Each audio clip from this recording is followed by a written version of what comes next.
world. What is going on with the kids these days? I can't believe what I just saw. You will have to clear your eyes as well to figure out what happened. It is the craziest thing I've ever seen. The kids these days. What are we going to do?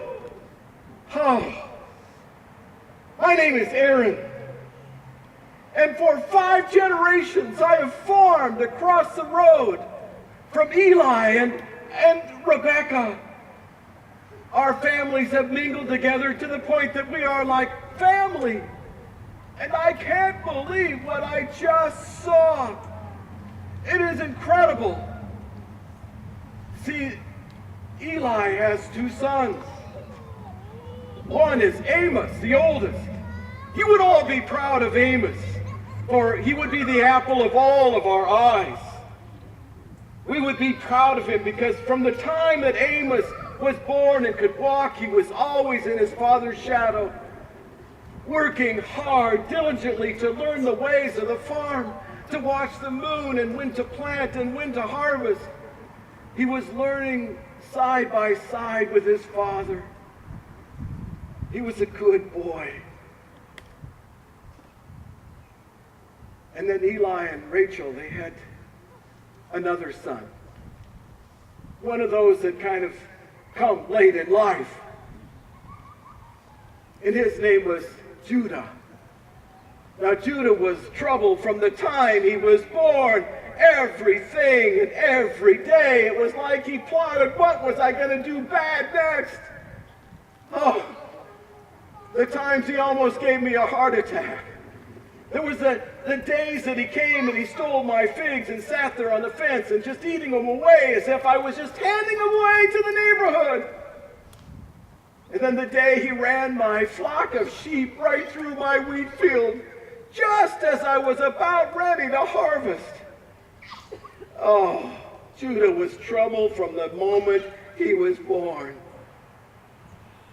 One day I went to Eli to say, hey, Eli, you saw what happened to my wheat field. And Eli apologized. And that very moment he called his hired hands to come and try to make things straight and came over and helped me out. That was the kind of man Eli was. He was a good farmer, a good neighbor, and I thought he was a good father. Well, when Judah turned 18 years old, he walked up to his father Eli and said, Dad, I want my share of the inheritance. And I want it right now. There's no life for me on the farm. My life's in the big city. That's where I'm going to make my life and my living. And Eli, I would have thought, would have said, get lost. You better find which end of the rake to use. But no. In a matter of a few days, Eli was able to put together the inheritance that Judah would be able to have. And off Judah went without turning his back. Without turning his back to wave goodbye, he was off to his new life in the big city to make a life for himself and his living.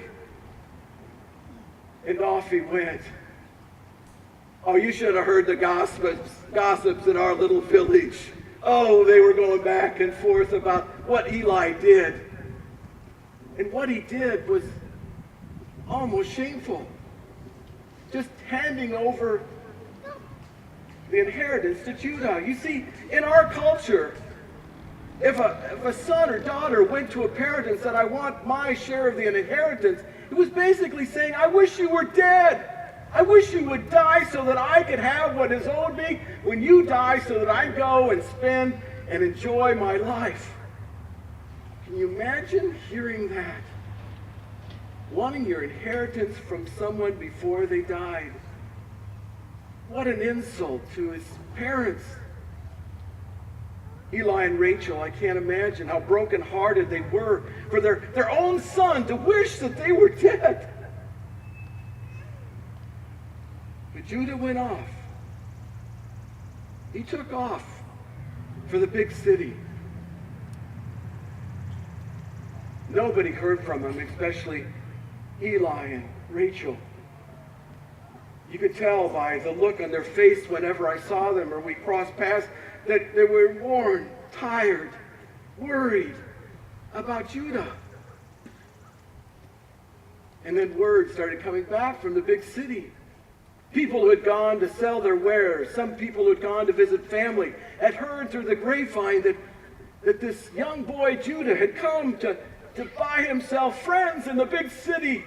So he was throwing wild parties, inviting people from all over to enjoy, to come and be my friend, eat with me and drink with me. Oh, before he knew it, his money was spent like water through your fingers, and it was all gone. And the friends that he tried to buy waved bye-bye to him. And for once in his life, he had to think about what was I going to do next.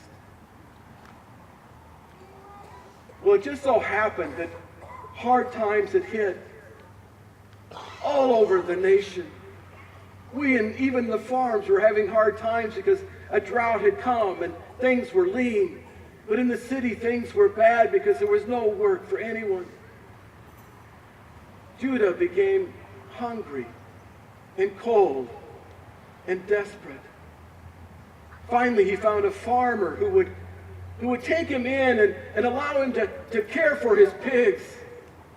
Now, you would have thought that he had hit bottom, that this was better than nothing. But can you imagine a Jewish boy? For us, taking care of pigs was worse than nothing. You see, pigs are the dirtiest of all of the unclean animals that God has forbidden us to eat and to take care of. For a Jewish boy to be feeding the pigs was even lower than the gutter. He had dropped down so low that nobody was going to pick him up because he turned his back on God and on the law. And there he was. And there I was, that neighbor of Eli and Rachel, as I watched him day in and day out walk to the gate and watch the road, looking to the horizon with hope that one day Judah would be coming down the road, coming home. When you would see Eli and Rachel, you would see that they were brokenhearted. They were broken-spirited. It felt as if all was lost in their lost son. I would talk to Eli, and you could just see the tears well up in his eyes as he pretended that, it's just the dust in the air. But you could tell that he was broken. But every day, Eli went with hope upon hope, hoping that one day Judah would be coming home. Home. Well, that was the thought that Judah had on his mind. You know, for once, when he had finally hit bottom, his head began to clear. No longer it was filled with the booze that he had been drinking, the wild living that he had been living, distracted by all that was important in life because he had turned his back on his family and also his God. And there he was alone, caring for pigs, eating the pig slop, and sleeping in the pigsty, the lowest point for any Jewish young boy.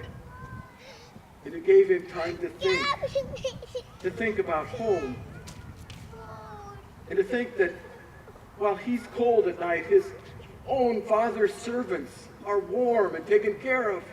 While he's starving and eating pig slop, his father's own servants, they are eating a feast.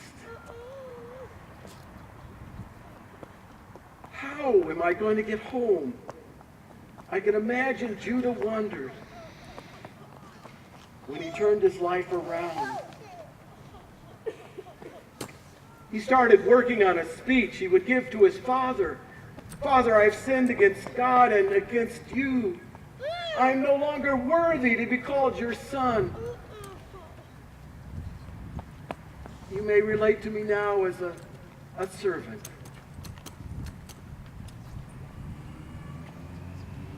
And so Judah picked himself up out of that pigsty and began making that long walk home. Shaky as he was because of his hunger, but that drive to get home because he knew his father was a kind man with a kind heart.